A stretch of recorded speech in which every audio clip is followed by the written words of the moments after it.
Level 3 তার আগের question অবধি কমপ্লিট, তাই না? হ্যাঁ স্যার। তো লেভেল 3 তে আমি স্ক্রিনটা শেয়ার করছি, আগে দেখো যে স্ক্রিনটা শেয়ার হয়েছে কিনা।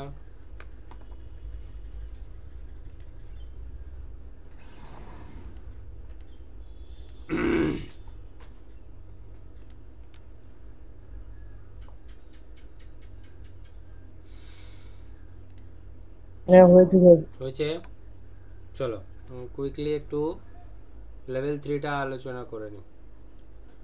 তো লেভেল 3তে ফার্স্ট যে কোশ্চেনটা, লেভেল 3টা কী ধরনের কোশ্চেন থাকে, একটু মানে বুঝে শুনে উত্তর দেওয়ার যে প্ল্যানটা আর কি, সেই রকম টাইপের থাকে। তো একটু দেখো, এটা পারলে তোমাদেরও আরও ভালো আনন্দ লাগবে। এই কারণে যে কিছু কোশ্চেন যেমন পুরোপুরি একদম ডিরেক্ট উত্তর দেওয়া যায়, কিছু কোশ্চেনকে একটু ভেবে উত্তর দিতে হয়, আর কিছু কোশ্চেনকে একদম পুরোপুরি প্র্যাকটিক্যাল ওয়াইজ, প্র্যাকটিক্যালের থিওরি এবং থিওরি এই দুটোকে এক করে তারপরে গিয়ে উত্তর দিতে হয়। কিছু বুঝতে পারছো নাকি? হ্যাঁ স্যার। তো 1 নম্বর কোশ্চেনটা দেখো, দিলে কোশ্চেনের টাইপগুলো দেখলে তোমরা বুঝতে পারবে যে কেমন। 1 নম্বরে বলছে হোয়াই হ্যান্ড রিমার, হোয়াই, দেখো হোয়াই দিয়ে প্রশ্ন এসছে। Why hand reamers have uneven spacing of teeth, টিথের যে স্পেসটা সেইগুলো সবসময় সমান থাকে না কেন, এটাই হচ্ছে প্রশ্ন। Why hand reamers have uneven spacing of teeth. তো প্রশ্নের উত্তর এখানে কিন্তু খুব মাহাত্মপূর্ণ। উত্তরগুলো সবগুলোকে তোমাকে কিন্তু ডেসক্রাইব করতে হবে আগে। রিডিউস চ্যাটারিং, চ্যাটারিং মানে বলেছিলাম আমরা টোটালি আওয়াজ করা। যখন আমরা টুলটাকে নিয়ে কাজ করব হ্যান্ড রিমার যেহেতু, তাহলে ওটা তো হাত দ্বারাই পরিচালিত হবে, তখন কি হবে, একটা কসকস শব্দ উৎপন্ন হবে, সেই শব্দটা কম হবে। এইটা যদি আমি করে আনইভেন স্পেসিং যদি আমাদের করা হয় তাহলে শব্দটা কম হবে। এটা হলো প্রথম অপশান। রিমুভ মোর মেটালস, প্রচুর পরিমাণে মেটাল কেটে নিতে পারবে, রিমুভ মানে কাটতে পারবে। ইনক্রিজ দ্য এফিসিয়েন্সি, কাজ করার ক্ষমতা বেড়ে যাবে। Increase the life of the টুল, টুলের লাইফ মানে টুলটা অনেক দিন চলবে। তো মূলত এটা আমাদের প্রথম, হ্যাঁ, প্রথম যে অপশান রিডিউস চ্যাটারিং, এটাই হচ্ছে আমাদের রাইট। ওকে, তো যেহেতু এগুলো ডেসক্রাইব, তাই আগে আমরা একটু দেখেই নিব, বেশি আলোচনা ডিটেলে যেটার দরকার আছে আমি করে দেবো। 2 নম্বর হচ্ছে দেখো হোয়াট ইজ দ্য রিজন, দেখো সব রিজন চাইছে। What is the reason for over heated, হ্যাঁ বলো। স্যার বলছি 2 নম্বর অপশনটা হবে না স্যার? রিমুভ মোর মেটালস। না না না না না, আমার রিমারে তো প্রথমত বেশি মেটেরিয়াল লসের কোনো প্রয়োজনই নেই, জাস্ট গাটাকে পরিষ্কার করা। আর ওখানে আমার ছোট ছোট মেটেরিয়াল যেগুলো আমার বাড়তি মেটেরিয়াল হিসাবে গায়ে আছে সেগুলোকে সরানোর জন্য। তো এখানে মোর মেটাল বের করার তো কোনো অ্যাক্টিভিটিই দরকার নেই টুলটার। কি বললাম বুঝতে পেরেছো? একদম সামান্য যেটুকু গাটাকে পরিষ্কার করে সমান করতে আমার লাগবে ওইটুকু লাগবে, বেশি করে কেটে ফেলার তো দরকার নেই। কি বলছি বুঝতে পারছো? এই জন্য এটা নয়। না বোঝাতে পারলাম না কথাটা? হ্যাঁ স্যার বোঝা যাচ্ছে। তো নেক্সট আমরা দেখো, ওই জন্যই আমরা এটা বলবো রিমুভ চ্যাটারিং। আর ইনক্রিজ এফিসিয়েন্সি বা ইনক্রিজ লাইফ অফ দ্য টুল, এইটার সঙ্গে ওই স্পেসিংয়ের বড় ছোটোর কোনো সম্পর্ক নেই। কেননা একটা টুলের গঠন থেকে কাজ করার ক্ষমতা কতটুকু আছে, মানে এফিসিয়েন্সি কতটুকু আছে, এবং সেটাকে আমি সঠিকভাবে প্রয়োগ করতে পারছি কিনা, এর উপর ডিপেন্ড করে লাইফ লং। টুলের লাইফ লংটা ডিপেন্ড করে আমি কিভাবে তাকে হ্যান্ডেলিং করব, আমি তাকে কিভাবে ওয়ার্ক এফোর্ট দেব, তাকে কী কী যত্ন নিয়ে আমি তাকে ব্যবহার করব, এগুলোর উপর ডিপেন্ড করে। কি বললাম বুঝতে পেরেছো? টুল তো সবগুলোই আমরা মার্কেট থেকে নিয়ে আসি, তো কোনো টুলটা ভেঙে যাচ্ছে, আবার কোন টুলটাকে আমি ব্যবহার অনেক দিন করে ফেলছি। তো এটা পুরোপুরি ডিপেন্ড করে ইউজারের উপর, আমি কেমনভাবে ব্যবহার করব, পুরো ডিপেন্ড করে ইউজার কিভাবে ওটাকে অ্যাক্টিভ করাচ্ছে। তার উপর, বুঝতে পেরেছো? বা অ্যাক্টিভ স্কিল যদি ইউজারের ভালো থাকে 100% কিন্তু টুল লাইফ লং ইউজ করা যায়। তো এটা একটু ঢুকলো তো, মানে বুঝতে পেরেছো? বুঝতে হ্যাঁ পারা স্যার বোঝা গেছে গেছে। নাকি না যায়নি? হ্যাঁ স্যার গেছে। এবারে সেকেন্ডটা কি ভাবা গেছে? দেখো সেকেন্ডটা, এগুলো সবই কিন্তু ভেবে উত্তর দেওয়ার ব্যাপার। মানে এটাকে আমি বলে দেবো না যে তোমরা সবগুলোই পেরে যাবে, কোনো ব্যাপার না, এরকম বলছি না আমি কিন্তু বারবার। আমি বলছি যেটা, যে আমাকে প্রত্যেকটা জিনিসকে সঠিক যুক্তিযুক্ত মাথায় নিয়ে এসে তোমাকে ব্যবহার করতে হবে, ঠিক আছে? তো এটা বলো দেখি, এই যে যেটা এটা সেকেন্ড কোশ্চেনটা যেটা, এটা clearance angle is non correct. আমার উত্তরটা কি চেয়েছে, যে ওভারহিট হয়ে যাচ্ছে, ড্রিলটাই আচ্ছা, হিট ক্লিয়ারেন্স হয়ে অ্যাঙ্গেল যাচ্ছে। ড্রিলটা হিট হচ্ছে ইনকারেক্ট স্যার। কেন? ইনকারেক্ট হবে স্যার। হ্যাঁ, ইনকারেক্ট কিটা ইনকারেক্ট? ড্রিল দেখো শোনো, আমি অপশন ক্লিয়ারেন্স এখানে বলেছি না, প্রত্যেকটা অপশানই আমার কাছে খুবই ইম্পর্টেন্ট। বলছে ড্রিল হেল্ড নট কারেক্টলি, মানে ড্রিলটাকে বাঁধা ঠিক হয়নি। তো বাঁধা না হলে ড্রিল ভেঙে যাবে। বাঁধা যদি ঠিকঠাক না হয় তাহলে ড্রিলটা কি হবে? ভেঙে যেতে পারে। কিন্তু তা বলে ওভারহিট হবে তার কোনো মানে নেই। ওয়ার্ক ইজ নট রিজিডলি হেল্ড, আচ্ছা ওয়ার্কটাকে আমি ভালো করে বাঁধিনি, তাহলে ড্রিল যদি ওপর থেকে চাপ দেয় তাহলে কি হতে পারে? হয়তো ওয়ার্কটা বসে যেতে পারে, তাই না? এই রকম হয়তো জবটা বাঁধা ছিল, সেটা এরকম হয়ে যাবে। কি বুঝতে পেরেছো?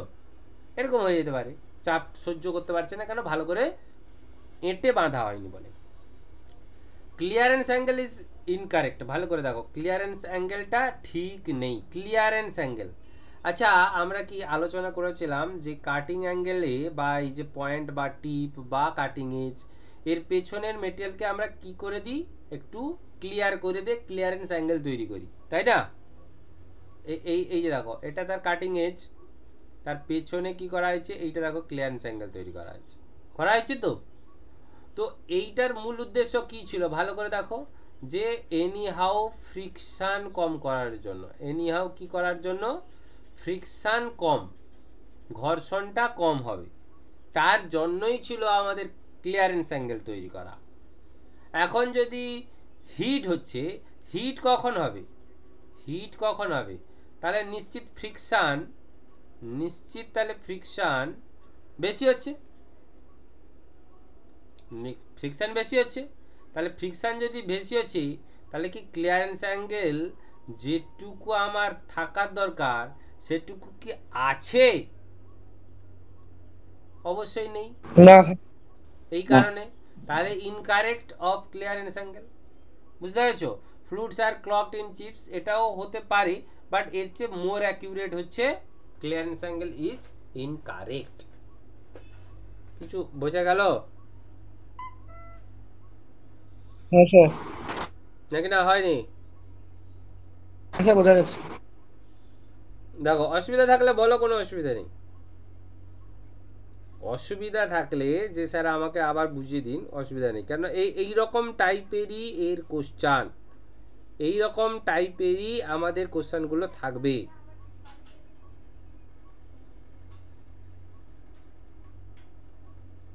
বুঝতে পেরেছো? হ্যাঁ স্যার। চলো নেক্সট, তাহলে ও ক্লিয়ার এটা? হ্যাঁ হ্যাঁ স্যার। চলো নেক্সট 3 নম্বর কোশ্চেনগুলো কি একটু ভ্যারাইটি চেঞ্জ হয়েছে বলে মনে হচ্ছে? হ্যাঁ স্যার চেঞ্জ হয়েছে। হ্যাঁ দেখো, সেই হোয়াট, হোয়াই, এই সব দিয়ে কোশ্চেন হবে। হোয়াট উইল হ্যাপেন, কি ঘটবে? ইফ, যদি the clearance angle of drill is more, clearance অ্যাঙ্গেলটা অনেক বেশি করে দিয়েছি। ক্লিয়ারেন্স অ্যাঙ্গেলটা একটু আগে কোশ্চেনটা কি ছিল আমাদের? ক্লিয়ারেন্স অ্যাঙ্গেলটাকে কম ছিল, তাই হিট হচ্ছিল, তাই আমাদের কি হচ্ছিল? হিট হয়ে যাচ্ছিল, মানে ফ্রিকশন বেশি হচ্ছিল। এখন বলছে ক্লিয়ারেন্স অ্যাঙ্গেলটাকে বেশি করে দিয়েছি, ক্লিয়ারেন্স অ্যাঙ্গেলটা বেশি করে দিয়েছি, তাহলে কি হবে? দুর্বল হয়ে যাবে স্যার কাটিং। একদম, বাহ, ভেরি ভেরি গুড। দুর্বল হয়ে পড়বে, মানে কাটিং এজটা যেটা যে কাটছে সেই এজটা কি দুর্বল হয়ে যাবে, মানে কাটতে হ্যাঁ গিয়ে কাটতে শুরু করে ভোঁতা হয়ে যাবে কি সঙ্গে সঙ্গে? তীক্ষ্ণ তো হ্যাঁ হবে না, স্যার। ভোঁতা হয়ে যাবে সঙ্গে সঙ্গে। কেন? কাটিং এজগুলো নষ্ট হয়ে যাবে সঙ্গে সঙ্গে। তাহলে একদম দেখো তো উইক কথাটা কি দেখতেই পাচ্ছ চোখে? অপশন 3 কে একদম সুন্দর করে আমি করে ফেলতে পারি। হ্যাঁ বুঝতে পেরেছো? এই যে cutting edge will be blunt, এটা ওয়ার্ক অ্যাক্টিভিটির পর হবে, মানে কাজ করলে ব্লান্ট হবে, মানে ভোঁতা হবে। ফাঁকা হবে। আর হচ্ছে শার্প মানে কি হবে? তীক্ষ্ণ। তীক্ষ্ণ তো হচ্ছে না। তারপরে উইক মানে কি হচ্ছে? উইক মানে হচ্ছে আমাদের দুর্বল। দুর্বল হচ্ছে, তাকে কাজ করাতে গেলাম, হয়ে গেল ভোঁতা। আর কি নট কাট মেটেরিয়াল, না এটা তো সম্ভব নয়। কাটবে তো কিছু, কিছু তো কাটবে, হয় কম কাটবে, নাহলে বেশি কাটবে, নাহলে কাটতে পারবে না। এটা ঠিক হয় না। এবারে কাটতে পারবে কখন? যদি সঠিক ক্লিয়ারেন্স অ্যাঙ্গেল দিয়ে কাটিং এজটা তৈরি করা থাকে। যদি বেশি হয়ে যায় তাহলে ভোঁতা হবে না, বেশি হয়ে গেলে দুর্বল হয়ে পড়বে এজটা, এবং সেটা কাটার ক্ষমতাটা কমে যাবে তার। বেশি হলে কি হবে? ঘর্ষণ বেশি হবে, তাহলে হিট হবে, তাও ক্ষতি। কথাটা কি বললাম বুঝতে পেরেছো? এই জন্য দেখো আমাদের আগে ড্রিলে আমরা ক্লিয়ারেন্স অ্যাঙ্গেলের চার্ট পড়েছিলাম। কি বুঝতে পেরেছো আমাদের? হ্যাঁ বুঝতে পেরেছিস? এইবারে এটা হচ্ছে কি 4 নম্বরে চলে এলাম, কিন্তু এটা 3 নম্বরের কোশ্চেনে কোনো অসুবিধা আছে? না স্যার নেই। 3 নম্বরে অসুবিধা কিছু আছে নাকি? না স্যার নেই।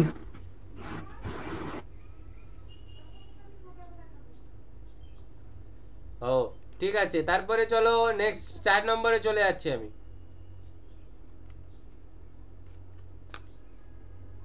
4 নম্বরে চলে যাচ্ছি। What will happen if the spindle running out of the centre while drilling? What will happen if the spindle running out of the center while drilling? কি ঘটবে? স্পিন্ডেলটা রানিং আউট হয়ে গেছে, সেন্টার কেন? থেকে রানিং আউট হয়ে গেছে, মানে কি না স্পিন্ডেলটা যে এইরকম ধরো স্পিন্ডেলটা যে ছিল, স্পিন্ডেলটা তো একটা সেন্টার ওয়াইজ ঘুরছে, মানে এই সেন্টার ওয়াইজ তো ঘুরছে। এখানে আমরা ডিল চাক, ধরো ডিল চাকে আবার ডিল বিট পরাবো, যাই হোক না কেন শেষ পর্যন্ত ওই সেন্টারেই থাকতে হবে, আমাকে সেন্টারেই থাকতে হবে। কি বললাম বুঝতে পেরেছো? তাহলে এই যে সেন্টার থেকে আউট হয়ে যাচ্ছে, মানে ঠিক সেন্টারে থাকছে না, ডিলটা সেন্টারে নেই বা স্পিন্ডেলটা সেন্টারে নেই, তাহলে কি ঘটনা ঘটবে? ওপার সাইডে অতিরিক্ত গর্ত হয়ে যাবে। অতিরিক্ত গর্তটা হবে কি করে? আমি ড্রিলটা এই রকম সোজা নেই, ড্রিলের স্পিন্ডেলটা বাঁকা হয়ে গেছে, বা ড্রিলটা এই সেন্টারে না থেকে এদিকে কিংবা এদিকে বেশি হয়ে গেছে, তাহলে ড্রিল যদি বাঁধি, ড্রিলটাকে তো আমি সোজা চাপ দেব, তাহলে এখানে কি ঘটনা ঘটতে পারে? ড্রিলের স্পিন্ডেল যদি বাঁকা থাকে তাহলে আমি তাতে ড্রিল পরালাম, ড্রিলিং অ্যাক্টিভিটি করালাম, তাহলে ঘটনাটা কি হবে? রানিং আউট হচ্ছে, মানে এদিক ওদিক এদিক ওদিক লাফাচ্ছে। ড্রিল ব্রেক ভেঙে যাবে স্যার।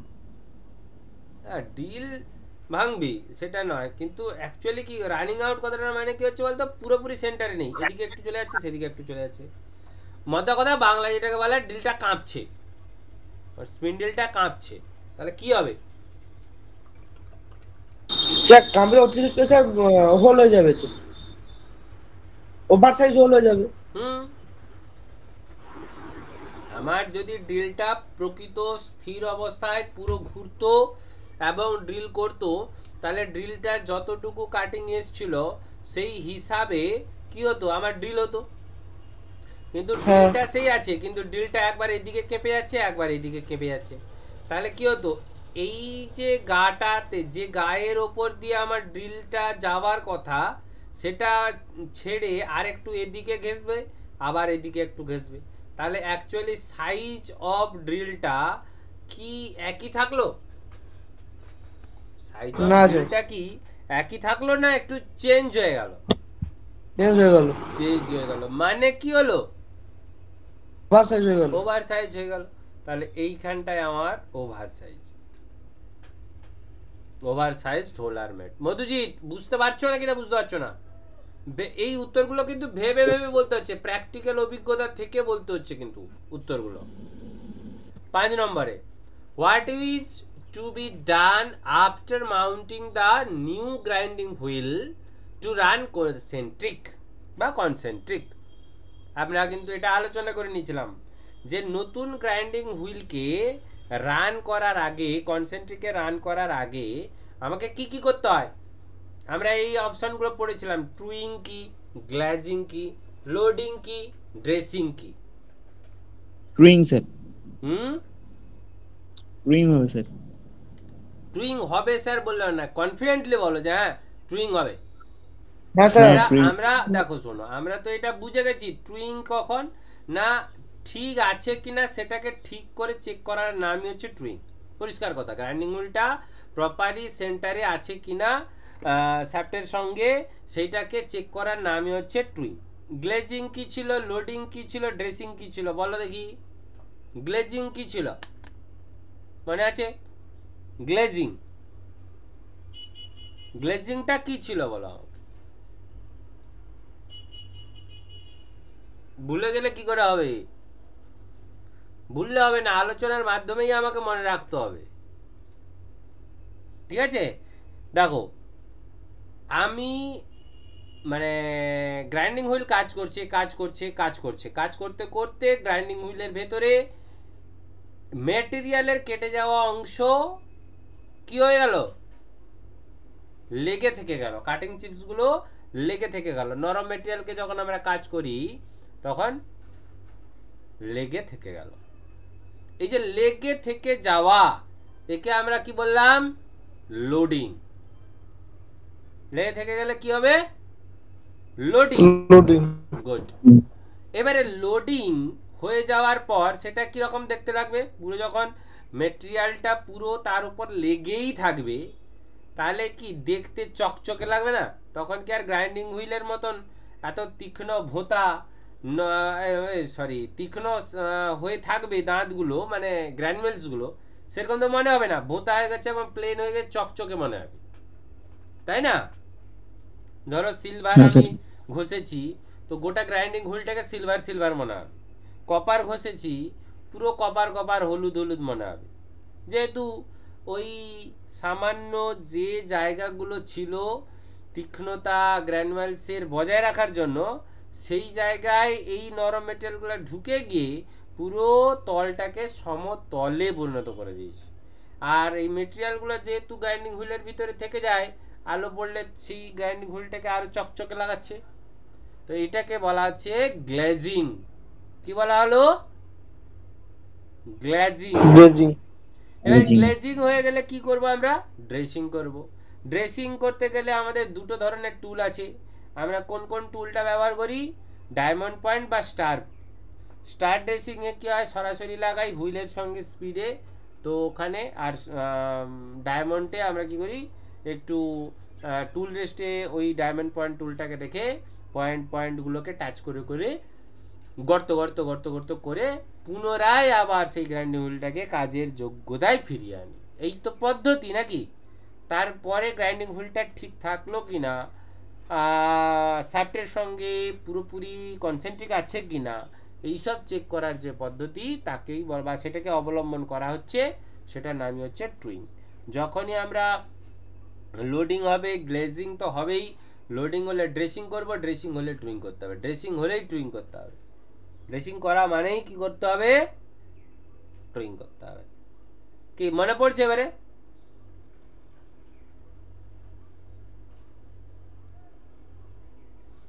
মনে হ্যাঁ, স্যার। পড়লো না পড়লো না? হ্যাঁ স্যার, মনে পড়ছে। তাহলে এটা উত্তর কি হবে? টুইং। ট্রুইং। বললে হবে? তা বললে আর হবে কি? না স্যার। মনে থাকবে তো?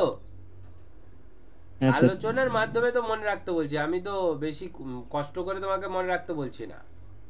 6 নম্বরে চলে আসো। 6 নম্বর বলছে কি what is the name of the defect, একটা ডিফেক্ট হয়ে যাবে যার নাম বলতে বলেছে। কি ডিফেক্ট দেখি, if the surface of the grinding wheel, if the, যদি গ্রাইন্ডিং হুইলের সারফেসটা develop smooth and shining appearance, ব্যাস স্মুথ হয়ে গেছে পুরো এবং চকচকে হয়ে গেছে গ্রাইন্ডিং হুইলটা, তাহলে একটা ডিফেক্ট হয়। সেই ডিফেক্টের নামটা কি? গ্লেজিং। গ্লেজিং। এখনই আমরা পড়লাম গ্লেজিং। কি সুন্দর হলো না উত্তর প্রশ্ন। 7 নম্বর চলে এসো। হোয়াই এগ্রিকালচারাল ইকুইপমেন্ট, এগ্রিকালচারাল কথাটার মানে কি? এগ্রিকালচারাল কথাটার মানে কি বলো আগে। প্রকৃতি। না, ভালো করে বলো এগ্রিকালচারাল কথাটার মানে কি? হ্যাঁ, এগ্রিকালচারাল কথাটার মানে কি? চাষবাসে, চাষবাস করতে যে সমস্ত যন্ত্রপাতি লাগে, মেশিন ইকুইপমেন্টস সব লাগে, পাওয়ার টিলার, হারভেস্টার, এসব এখন তো দেখছো না চারিদিকে খালি হারভেস্টার ঢুকে যাচ্ছে ছোট ছোট। হ্যাঁ, আচ্ছা হারভেস্টার গুলো কাদা হোক পাঁক হোক সব ঢুকে সুন্দর করে গাছ টাছ কেটে ধান দিয়ে পালিয়ে আসছে তোমাদের, তাই না? সেখানে মাটি শুকনো হলো কত না হলো কত, কত গভীর, কত কাদা, এগুলো কিছুই তার প্রয়োজন নেই। প্রয়োজন আছে কি? কিন্তু তুমি সুন্দর করে ধান পেয়ে যাচ্ছ। তো প্রশ্নটা এটা, তাহলে চাষবাসের কাজে ব্যবহৃত হবে যে সমস্ত ইকুইপমেন্টগুলো, সেগুলো মূলত তো লোহা দিয়ে তৈরি হবে নাকি? মূলত তৈরি হয় লোহা দিয়ে। তো লোহার একটা প্রকার হচ্ছে রড আয়রন, পড়েছি আমরা রড আয়রন, মনে করো। তৈরি করার ফার্নেসের নাম কি ছিল মনে করো? পুডলিং ফার্নেস, পুডলিং ফার্নেস, মনে পড়ছে? হ্যাঁ স্যার মনে আছে। তো আমাদের প্রশ্ন হচ্ছে কেন রড আয়রন দিয়ে চাষবাসের জিনিসপত্র মেশিনাদি ইত্যাদি তৈরি করা হচ্ছে? দাম পড়ে না, হ্যাঁ মরিচা ধরে না, একদম মরিচা ধরে না। ভেরি ভেরি গুড অ্যান্সার, একদম খুব সুন্দর কোশ্চেনটার উত্তর হলো। কারণ হচ্ছে সহজে মরিচা পড়তে দেয় না, রড আয়রনে সহজে মরিচা পড়তে দেয় না। কারণ আমরা দেখো কাদা বৃষ্টি জল এইগুলো তো সবসময় লাগবে, আরে মানে চাষবাস মানে তো জল এবং কাদার ব্যাপার, তাই না? তাহলে সেখানে যদি লোহা মানে আমরা জানি মরিচা, লোহার জিনিস যদি আমি ব্যবহার করি আর মরিচা পড়ে যেত, বলো না কোনো পাওয়ার টিলার একটা সিজনের পরে আর সেটা বাঁচতো না স্যার। ওইটাই হচ্ছে ব্যাপার, পুরো লাল কসকসে হয়ে যাচ্ছে দাগ, কিন্তু লাল কসকসে হয়ে যাওয়ার পরেও ওটা ব্যবহার হচ্ছে ঠিকঠাক। এই হচ্ছে করোজান। মরিচার ইংরেজি নাম হচ্ছে করোজান। করোজান রেজিস্ট্যান্ট, রেজিস্ট্যান্ট মানে কি? বাধা। করোজান মানে কি? মরিচাকে বাধা দিচ্ছে। কি উত্তর পাচ্ছ নাকি? উত্তর বোঝাতে পারছি আমি? হ্যাঁ স্যার। ভাল লাগছে না উত্তরগুলো তোমরা যখন নিজেরা বলতে পারছো? হ্যাঁ স্যার, এটা জানতাম না স্যার। হ্যাঁ, করোসান মানে যে মরিচা, এটা জানতাম না। এইটা তোমাকে দেখো এবারে তুমি কিন্তু উত্তর ঠিক জানো মরিচা রোধ করে, কিন্তু এই যে করোজান জানতে না, করোজান দেখেও আমি উত্তর দিতে পারতাম না, তাহলে কি হতো? আলটিমেটলি আমার এটা অজানা কোশ্চেন হয়ে থেকে যেত না? হ্যাঁ স্যার। চলো 8 নম্বরে, what is the effect if clearance angle is incorrect? Clearance অ্যাঙ্গেলটা ইনকারেক্ট হয়ে আছে, অবশ্যই এটা ড্রিলের কোশ্চেন একটু বলা উচিত ছিল, তো ইনকারেক্ট হয়ে আছে, তাহলে কি প্রবলেম হবে, কি অসুবিধা হবে? ক্লিয়ারেন্স অ্যাঙ্গেল, আচ্ছা কোশ্চেনগুলো দেখেছো? কোশ্চেনগুলো খুব সুন্দর না? ভাবতে হচ্ছে না? প্র্যাকটিক্যাল ওরিয়েন্টেড না? এই কোশ্চেনগুলো স্যার একটু গরম, হ্যাঁ বলো। তো জিলিপিটা গরম হয়ে যেতে হবে। হ্যাঁ না সেটা তো ঠিক আছে, আমি বলছি কি কোশ্চেনগুলো খুব মজাদার কোশ্চেন হচ্ছে কি এবারে। হ্যাঁ স্যার। হ্যাঁ স্যার। হ্যাঁ তো বলছি ক্লিয়ারেন্স অ্যাঙ্গেলটা ইনকারেক্ট, আমরা তো পড়ে এলাম একটু আগে যে clearance angle valid bill। Incorrect হলে কি হবে, ক্লিয়ারেন্স অ্যাঙ্গেলটা ইনকারেক্ট হলে কি হবে, ক্লিয়ারেন্স অ্যাঙ্গেল ইনকারেক্ট হলে ওভারহিট হয়ে যাবে। আমরা হ্যাঁ স্যার। পড়ে এলাম তো কোশ্চেনটাই খালি ওটা তখন বলা ছিল ক্লিয়ারেন্স অ্যাঙ্গেলটা বেশি করা হয়ে গেছে কি ক্লিয়ারেন্স অ্যাঙ্গেলটা এই সরি ওভারহিট হয়ে গেছে, তাহলে কি কারণে এইগুলো ছিল, এটাকে বলছি ওভারহিটটার উত্তর হবে ক্লিয়ারেন্স অ্যাঙ্গেলটা ইনকারেক্ট হবে, ঘুরিয়ে কোশ্চেনটা। তাহলে 8-এর উত্তরটাকে আমরা অলরেডি পড়ে এসেছিলাম, এই যে যা পাশেই বসেছি 2 আর 8, 2 আর 8 কি সেম কোশ্চেন। হ্যাঁ স্যার। ওভারহিট ড্রিল হচ্ছে কি কারণে, ক্লিয়ারেন্স অ্যাঙ্গেল ইনকারেক্ট। এখানে বলছে ক্লিয়ারেন্স অ্যাঙ্গেলটা ইনকারেক্ট হলে কি হবে না ওভারহিট হবে। কি কোশ্চেনটা দেখেছো, এই কোশ্চেন আর এই কোশ্চেনের ভিতরে কোনো পার্থক্য আছে? না স্যার। চলো 9, what is the type of defect. দেখো টাইপ অফ ডিফেক্ট, এই হচ্ছে আমার সেন্টার লাইন, এই হচ্ছে আমার এই রকম হয়ে গেছে, কি অসুবিধা? Over size. Over size. হ্যাঁ ওভার সাইজ। ওভার সাইজ ডিফেক্টটা কি বলতে চেয়েছে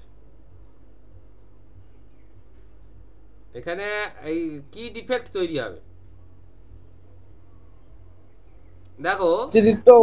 না এই জায়গাটা আমার যাওয়ার কথা এই সাইডে, কিন্তু যাবে এরপর দিয়ে, তাহলে এ যদি ডিস্টেন্স এইটুকু হয় আর এর ডিস্টেন্সটা কত হয়ে গেল এতটা, এ যখন এ পাশে কেটে এ পাশে আসবে তখন এতটা চলে আসবে না, চলে আসবে তো। হ্যাঁ স্যার। তাহলে অ্যাকচুয়ালি কি হয়ে গেল, অ্যাকচুয়ালি কি হয়ে গেল, সাইজটা বড় হয়ে গেল না, হ্যাঁ হ্যাঁ sir. Sir. Over size. Okay বুঝতে পারলে নাকি না বুঝতে পারলে না? হ্যাঁ স্যার বোঝা গেল। 10 নম্বরে চলে এসো, 10 নম্বর। 10 নম্বর আমি উত্তর বলবো না, তোমরা বলো। What is the defect if pores of the grinding wheel get ক্লকড।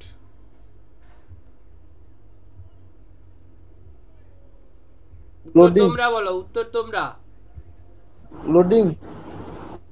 না লোডিং ফোডিং আমি বুঝি না, আমাকে যুক্তি দিয়ে বুঝিয়ে দিতে হবে, এগুলো সবই যুক্তি দিয়ে বোঝাতে কোশ্চেনটাই আছে, তাই আমাকে যুক্তি দিয়ে বোঝাতে হবে। আচ্ছা তোমরা আমাকে বলো এখানে কোনো কিছু কি প্রবলেম হচ্ছে, কোনো কিছু জিনিসের, আগে সেটা তো বলো যে হ্যাঁ স্যার আমার এখানে একটু প্রবলেম হচ্ছে। প্রবলেম না বললে সলিউশন হবে না। হ্যাঁ স্যার প্রবলেম আছে যে। বলো কি প্রবলেম।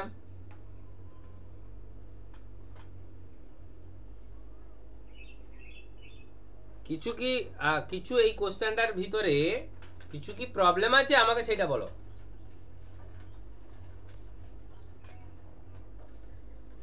হ্যাঁ স্যার প্রবলেম আছে। বলো, আছে। সেটাই তো আমি জানতে চাইছি আগে। Sir place. হ্যাঁ আর গ্রাইন্ডিং হুইলের মধ্যে এগুলো আটকে আছে, কি বলে এগুলো? হ্যাঁ আবার কথাটা এই কোশ্চেনের মানে কি বুঝেছো তোমরা, what is the defect if pores of the grinding wheel get ক্লকড,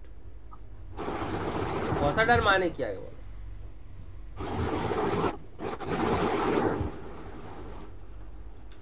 বলো বলো বলো তাড়াতাড়ি বলো। চলো আমি বলে দিই, তোমরা যা বুঝতে পারছি কিন্তু বলতে পারছি না এরকম অবস্থা হয়েছে। পোর্স কথার মানে কি এটা কি জানতে হতো বা জানতে হবে? পোর্সটা গ্রাইন্ডিং হুইলের পোরগুলো ক্লকড হয়ে গেছে, ক্লকড কথাটার মানে কি, বন্ধ। ক্লকড ক্লকড মানে কি? লোড বন্ধ বন্ধ। এগুলো এগুলো জানতে হবে, এই ইংরেজি টার্মগুলোকে না জেনে এগিয়ে যাওয়া যাবে না। আটকানো। হ্যাঁ আটকানো। বাধা দেব। সঠিক উত্তর আসছে না এখনো, বলো বলো। বাধা দেওয়া।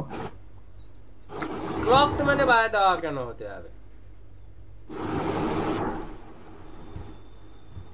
আমাকে এই জায়গাটায় কি ধরনের ব্যাপারটা ঘটছে তাকে তাকে বলে দাও, বুঝিয়ে দাও আমাকে। এই ওয়ার্ডটার প্রকৃত অর্থ এখানে কি ধরনের ব্যাপার হবে, চলো বলে দিই। আচ্ছা, পোর্স মানে হচ্ছে, প্রথম কথাটা হচ্ছে গর্ত। গ্রাইন্ডিং হুইলে এরকম যদি আমার কাছে এইরকম একটা শেপ থাকে, আমি জাস্ট এইরকম একটা শেপ দেখাচ্ছি, ঠিক আছে, মানে এইরকম গ্রাইনুলসগুলো বেড়ে যায়। তো একে যদি আমাদের একটা সরলরেখা বরাবর যদি একে আমি যোগ করে দিই, তাহলে এই যে জায়গাগুলো ভালো করে দেখো, এই যে জায়গাগুলো, এটা কি গর্ত? তো গর্ত তো, এগুলো গর্ত তো, এটা গর্ত তো, এটা গর্ত, এগুলো গর্ত, হ্যাঁ না না, এগুলো গর্ত তো। তাহলে এখন যখন গ্রাইন্ডিং করতে গেলাম একটা নরম মেটাল দিয়ে, ক্লকড মানে এখানে হচ্ছে বুজে যাওয়া, এখানকার অর্থ আর কি বুজে যাওয়া, বুঝতে পেরেছো? বাধা দেওয়া যেটা বললে মধুজিৎ, সেটা যে আক্ষরিক অর্থ হিসাবে ঠিক নয় আমি বলবো না, বাধা দেওয়া ঠিক আছে, বাট এখানে বুঝে গেছে। কি বুঝে গেছে? গর্তগুলা বুঝে গেছে। এখন আবার এখানে স্যার কি গর্ত বলা ঠিক হবে না? হ্যাঁ, গ্র্যানুয়েলস এবং গ্র্যানুয়েলসের ভেতরের মধ্যেকার যে জায়গা বা গ্যাপ, ওটাকে গর্ত বলছি। ওই গর্তগুলো বুঝে যাওয়া। কোন ডিফেক্টের প্রমাণ এটা বলো এবার? এবার তো উত্তর চলে আসবে। কথাটা হচ্ছে গ্রাইন্ডিং হুইলে আমাদের কাটিং চিপস গুলো লেগে গেছে বা জমে গেছে। কি হবে? লোডিং। একদম ইজি হয়ে গেল উত্তর এখন, কি ঠিক না? 11 নম্বরে, what is the reason for the rough holes in drilling? Rough hole হচ্ছে হোল যে করছি, হোলের গাটা পুরো একদম যাচ্ছাতাই গা হয়েছে। গাটা যাচ্ছাতা হবে কেন? রাফ হয়ে গেল কেন? স্মুথ হলো না কেন? কি কারণ? Unequal point of thinning, drill point not in centre, clearance angle is incorrect, drill cutting edge are not sharp. কোনটা হবে? Drill cutting angle are not sharp. হ্যাঁ, শার্প। যদি কাটিং এজ কাটবেটাকে, কাটিং এজ, এখন কাটিং এজ যদি তীক্ষ্ণ না হয় তাহলে কাটিং গুলো কি ভালো হবে বলো? আরে ভোঁতা ভোঁতা বটি দিয়ে যদি আমি সবজি কাটি, সবজিটা কাটিংটাকে ভালো হবে নাকি বল? আবার এমন ধার দিলাম সবজি আর আঙ্গুল একসঙ্গে কেটে গেল, সেটা কেমন হবে? সেটা আর ভালো হবে। তো যত ধার ততই সমস্যা। তো এখানে অবশ্য ধারের ব্যাপারটা আলাদা রকমের। তো যাই হোক, যদি আমাদের কাটিং এজের যে ধার বা শার্পনেস ওইটা কম থাকে, তাহলে আমাদের এই সমস্যাটা তৈরি হয়। সমস্যাটার নাম কি? Rough whole. হোলটা যে হচ্ছে বা গর্তটা যে হচ্ছে সেটা হচ্ছে রাফ। বুঝলে? তাহলে উত্তর কোনটা হবে?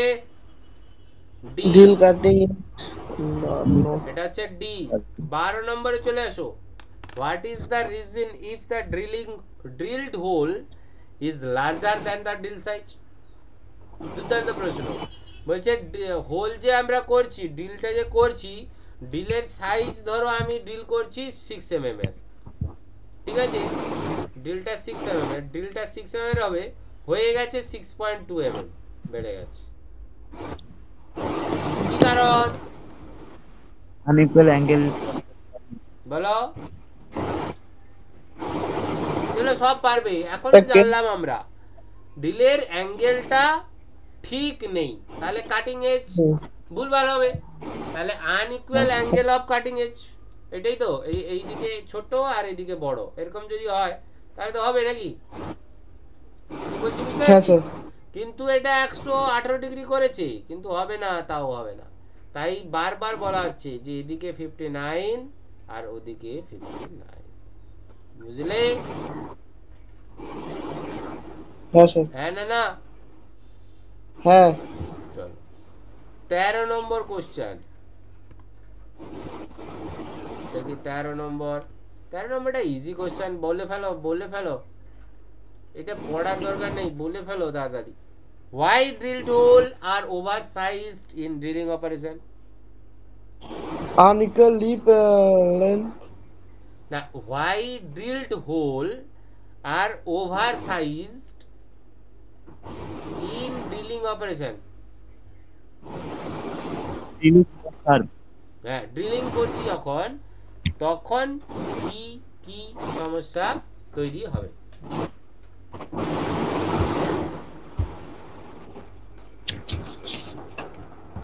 ড্রিল যদি হচ্ছে ওভার সাইজ অপারেশনটা করছি কখন? ড্রিলিং অপারেশন চলাকালীন। কেন হচ্ছে?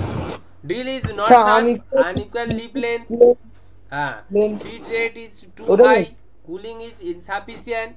বলো। আনইকুয়াল লিপ লেন্থই হবে। হ্যাঁ, আনইকুয়াল লিপ লেন্থ হবে। আচ্ছা আচ্ছা, 12 আর 13 কোশ্চেনের ভিতরে কি তফাৎ আছে? 12 আর 13 ভিতরে কি তফাৎ আছে? কাটিং এজের অপর নাম লিপ আর কি। আচ্ছা, না না, আমি বলছি 12 নম্বর কোশ্চেন আর 13 নম্বর কোশ্চেনের ভিতরে কিছু কি প্রবলেম আছে, না ঠিক আছে, না কি বলো? আমাকে এটা বলো। দুটো কোশ্চেনই এক, এটা বলছে রিজন আর এটা তার ফলাফল, দুটোরই কাজ হচ্ছে। এটা দেখো, আমি যদি ক্লিয়ারেন্স অ্যাঙ্গেলটা ঠিকঠাক না করি, ঠিকঠাক করলাম না, তাহলে তো ভোঁতা বা পাতলা মানে তীক্ষ্ণ, যা হোক তার কিছু হবে। বুঝতে পারলাম না? হ্যাঁ স্যার। হবে। তাহলে এখানেও সেরকম দেখো, লার্জার হচ্ছে মানে কি, এই যে লিপের যে লেন্থ, এইটা কাটিং এজও বলছি, একে লিপও বলছি, এই লেন্থটা হওয়া দরকার ছিল। কথাটা ভালো করে বুঝবে। এখান থেকে এটা হওয়া উচিত ছিল, মানে দুটো লেন্থ সমান হতো। মানে এখান থেকে এটা যদি 5 mm হয়, আমি কথাই বলছি, তাহলে এখানে থেকে এটা ওর লেন্থ হবে 5 mm। কিন্তু হয়ে গেছে কি, এটা থেকে এটা হয়ে গেছে 4 mm, আর এটা হয়ে গেছে তোমার 6 mm। তাহলে এই 4 mmটা এই 6 mm এর কাছে হেরে যাচ্ছে না, মানে এদিকে 4 কাজ করছে আর এখান থেকে এদিকে হচ্ছে 6 mm কাজ করছে। এদিকে যখন 6 mm যাচ্ছে, তাহলে যখন এপাশে 4 যাচ্ছে, 4 তো এইখানে এসে থেকে গেল, কিন্তু ওই 6টা যখন এপাশে এলো, সে তো আবার এতটা চলে এলো, তাই না? তাহলে মূলত তাহলে কাটলো কতটা, না কাটলো এই 6 থেকে এই 6, মানে হয়ে গেল 12 mm। আর আমার দরকার ছিল কত? 5 5 10।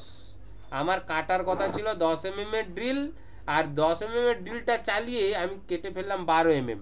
তো এটা ডিপেন্ড করলো কি, unequal angle of cutting edge.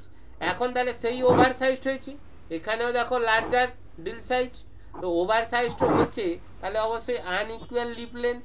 Question কি একই? কোশ্চেনটা একই তো নাকি? হ্যাঁ স্যার। হ্যাঁ, এইগুলা বুঝতে হবে। তোমরা ভাববে আর একই কোশ্চেন ওখানে, না না, এটা মনে হবে না, এটার তাহলে উত্তর আলাদা হবে। এই উত্তর আলাদা হবে ভাবতে ভাবতে কোন উত্তর হবে আর খুঁজে না পেয়ে লাস্টে কোশ্চেনটাকে হয় তকমা মেরে ছেড়ে দিয়ে আসতে হবে, নাহলে নিজে না করে চলে আসতে হবে, ক্ষতিকার হয়ে যাবে। 14 নম্বর, why gray cast iron is widely used for the machine tool? Machine tool তৈরি করার ক্ষেত্রে গ্রে কাস্ট আয়রন কেন বেশি ব্যবহার করা হচ্ছে? Rapid cooling, reduce vibration, high tensile strength, very difficult to machine. বলো হাই টেনশন। একদম জানি না। অনুপম কি দেখে বলে দিচ্ছে আমি কিছু বুঝতে পারছি না, সেটা গন্ডগোল গন্ডগোল হয়ে যাচ্ছে, কখনো ঠিক বলে যাচ্ছে, কখনো সঠিক ভুল হয়ে যাচ্ছে, সেটা আমার ঠিক জানা নেই, তবে চেষ্টা করছে, এটা ভালো। তো দেখো র্যাপিড কুলিং, আচ্ছা গ্রেকা মেশিন টুল ব্যবহার কোথায় হবে, ভালো করে বাজো, মেশিন টুল মেশিনে ব্যবহার হবে। হ্যাঁ মেশিনে একটা ভাইব্রেশন হয় না হয় না? হয়। এখন মেশিনের ভাইব্রেশনটা যদি টুল তার সেই ভাইব্রেশনটাকে রোধ না করতে পারে, তাহলে সেই টুল কি বেশি দিন চলবে, বা টুলটা কি বেঁচে যাবে? না, ভাইব্রেশনটা যদি সহ্য করতে না পারে, তাহলে সেই টুলবিটা কি চলবে?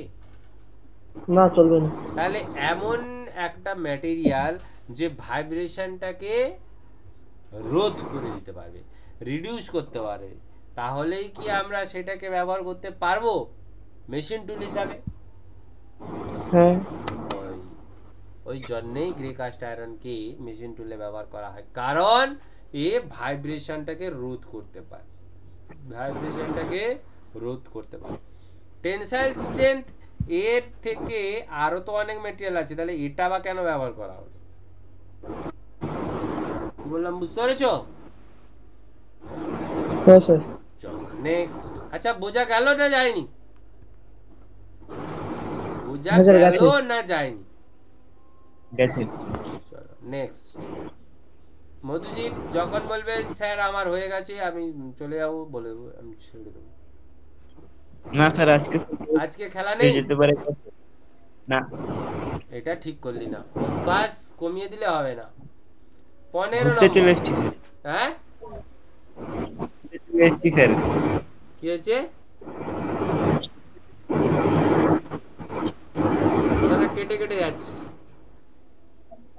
ঘুরতে চলে এসছি স্যার। ঘুরতে গেছো? হ্যাঁ, ঘুরতে আবার কোথায় চলে গেলে? কাথি স্যার, কাথি। বাহ আরে মাইমার বাড়ি। বাহ, তাহলে খালি যদি ঘুরছো কখন ভাল, করতে পারি না না ঘুরছো ভালো মন্দ খাচ্ছো, কোনো খবর পাচ্ছি না, এটা ঠিক না। নেক্সট কোশ্চেন দেখো, what is the tap drill size? Tap drill size আমরা গতকাল পড়েছিলাম, blank size, tap drill size, M20 1.5। দেখো এখানে আগে আমাকে বুঝতে হবে যে এইটার অর্থ কি, M20 অর্থটা কি। না এখানে এই যে 20, এটা হলো আমাদের কি হবে, এটা মেজর ডায়ামিটার, মেজর ডায়া।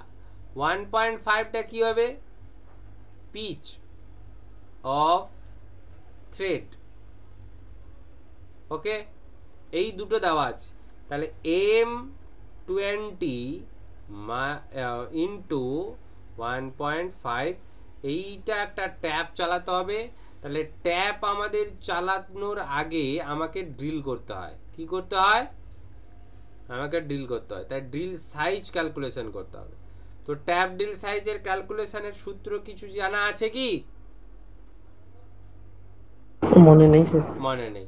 আচ্ছা একদম নর্মাল, আমরা যদি মেজর ডায়া মাইনাস পিচ করে দিই তাহলেই হবে, মানে এর চেয়ে আর সহজ কোনো উপায় হবে না। তাহলে 20 মাইনাস 1.5, দ্যাট মিনস 18.5।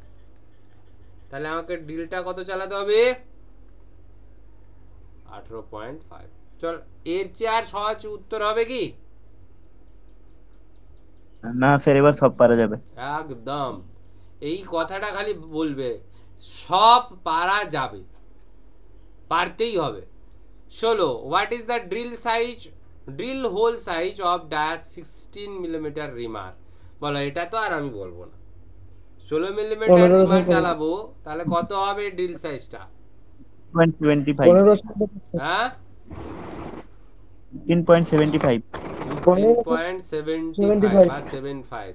কেন, ওই যে 16 মাইনাস 0.2 প্লাস 0.05, তাহলে কত হয়ে যাবে, 16 মাইনাস 0.25 সমান 15.75। ওকে, ভেরি গুড। Yes sir.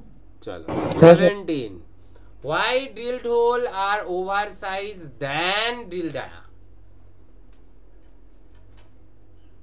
বলো বলো, উত্তর সব তোমাদের কাছে, আমার কাছে আমার আমার তো এই এই লেভেল 3টাতে পড়াতে আমার ভালো লাগে, কেন উত্তর তোমাদের সব জানা। unequal length of cutting angle ব্যাস, is একদম। हाँ सर हाँ মানে কি বুঝতে পারছো কথাটা? सर। তাহলে চলো, কত দাগ হবে এবারে গো? 18। টাইম তো হয়ে এলো। তার দুটো আছে। চলো আর দুটো মানে শেষ হয়ে যাবে। 18, why center screw is provided in the die stock? Center screw, দেখো কালকে আলোচনা করছিলাম ডাই স্টকে কেন থাকে। Depth card sir. আর depth of Depth cut, cut। Good, adjust depth of cut. চলো নেক্সট হচ্ছে, why precision instrument are made in inverse steel? Very very important, এটা মনে রাখো কিন্তু। ইনভার্স স্টিল, যত প্রিসিশন টুলস আছে প্রায় ম্যাক্সিমাম টুলসগুলো ইনভার্স স্টিলে ব্যবহার করা হয় তৈরি করার জন্য। কেন বলো তো? ভেরি Inverse ভেরি steel মানে ইম্পর্টেন্ট কি? কোশ্চেনটা, ভেরি ভেরি ইম্পর্টেন্ট একদম। এটা বারবার বলছি, ইনভার্স স্টিল। इनवर्स स्टील माने? ইনভার্স স্টিল একটা স্টিল, এক প্রকার স্টিল। ইনভার্স স্টিল মানে নয় high speed steel, high carbon steel, mild steel, inverse steel, বুঝতে পারছো? ওটাই পার্ট। বাট এটা কি একদম মানে দেখো, আচ্ছা মেজারমেন্ট লেন্থ কথাটা ভালো করে বুঝ। তুমি স্টিল রুলের দুটো দাগের মাঝের দূরত্ব ভালো করে দেখো। স্টিল রুলের মাঝের দুটো দাগের দূরত্বকে তুমি বলছো 1 মিলিমিটার, বলছো তো নাকি নাকি? হ্যাঁ স্যার। আচ্ছা, আমাদের পরিবেশে তাপের প্রভাব ভালো রকমই, বলো একদম সিম্পল ভাবে জিনিসটা বোঝো। তাপের প্রভাবটা ভালো রকমই, মানে আমাদের কাছে গ্রীষ্মকাল আছে, তাপ আছে, বৃষ্টিকাল আছে না নেই, শীতকাল আছে না নেই, সব আছে তো। আছে। তাহলে হ্যাঁ। তাপের তারতম্য হচ্ছে তো নাকি? তাপের তারতম্য বলো, পরিবেশে তাপের তারতম্য হচ্ছে তো নাকি? আমরা একটা হ্যাঁ স্যার। ক্লাস 7-এ পড়েছিলাম, 6-এও পড়েছিলাম, 6-7-এর দিকে, যে তাপ পেলে বস্তুর আকার নয় আয়তন বেড়ে যায়, আবার তাপ যদি ছেড়ে দেয় তাহলে আয়তন কমে যায়। কি এসব পড়েছিলাম? মদ্দা ব্যাপার হলো কি, তাপের প্রভাবে যে কোনো মেটাল বা ম্যাটেরিয়ালের থেকে সবচেয়ে বেশি বলা ভালো যে ধাতুর তৈরি জিনিস তাপের প্রভাবে একটু বেড়ে যায়, একটু তাপের অভাবে কমে যায়। এটা কি হতে পারে না? হতে পারে না? পারে স্যার। পারি। তাহলে বলো, একটা মেজারিং ইনস্ট্রুমেন্ট সে একটা নির্দিষ্ট দুটি দাগের দূরত্বকে একটা নির্দিষ্ট মান বলছে, এ যদি তাপের সঙ্গে সঙ্গে একটু বাড়ে একটু কমে এরকম করে, তাহলে আমাকে সেই স্টিল রুল দিয়ে কি কাজ করা সম্ভব সারা বছর ধরে? না। তাহলে এই বৃদ্ধি, তাপের প্রভাবে যে বৃদ্ধি, এই বৃদ্ধিটা যদি না হতো তাহলে কি টুলটা তার ওয়ার্ক এফিসিয়েন্সিটা সঠিক রাখতে পারতো না? কি মনে হচ্ছে তোমাদের? হ্যাঁ। এই ইনভার্স স্টিল হলো এমন একটা স্টিল যে স্টিলে এই গুণটা আছে। ইনভার্স স্টিলে একটা ভালো জিনিস কি না, তাপের প্রভাবটা এর উপর একটু কম বর্তায়। তাপের প্রভাবটা কি হয়? একটু কম বর্তায়। তাই মেজারিং ইনস্ট্রুমেন্ট বা তার চেয়ে বলা ভালো প্রিসিশন মেজারিং ইনস্ট্রুমেন্টকে ইনভার্স স্টিল দিয়ে তৈরি করা হয়। গল্পটা বোঝা গেল? শুধু আমি বলে দিয়ে চলে যেতে পারতাম যে লিস্ট কোএফিসিয়েন্ট অফ এক্সপানশন, এটাই উত্তর হবে, কিন্তু বুঝিয়ে দেওয়ার পরে কি আর ভুলা হবে? না স্যার। হয়ে গেল, আর কিছু না তো। কি বুঝতে পারলে জিনিসটা? 20 নাকি না। অসুবিধা আছে বলো? আরে এই কোশ্চেনটা বুঝতে পারলে তো?